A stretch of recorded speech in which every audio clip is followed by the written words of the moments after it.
Voici pourquoi Marseille est sans doute la ville française où il est le plus difficile de réduire la pollution des voitures.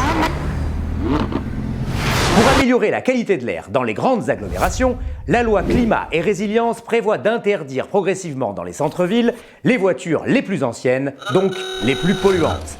À Marseille, ce sont les critères 3 qui seront bannis dès septembre 2024. Les véhicules essence d'avant 2005 et diesel d'avant 2011 ne pourront plus rouler dans la zone à faible émission, la fameuse ZFE.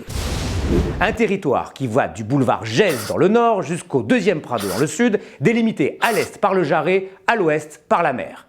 Sur le papier, c'est plutôt pas mal. Moins de particules fines, un air plus propre et des poumons moins encrassés.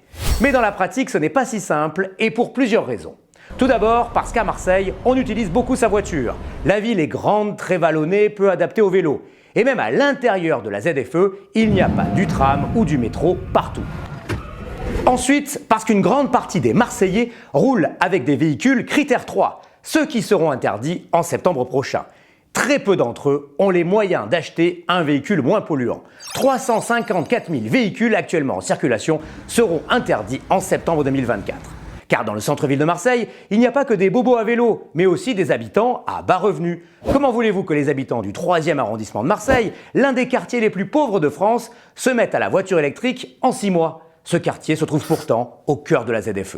D'ailleurs, au vrai à Marseille, personne ne croit réellement à la mise en place de cette mesure et encore moins aux amendes de 68 € qui pourraient tomber. D'autant plus que la ZFE prend une tournure politique et reste risquée à mettre en place à 2 ans des prochaines élections municipales et métropolitaines.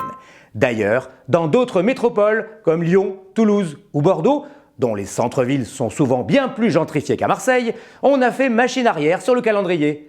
À Marseille, la question du report commence aussi à être abordée doucement par la métropole.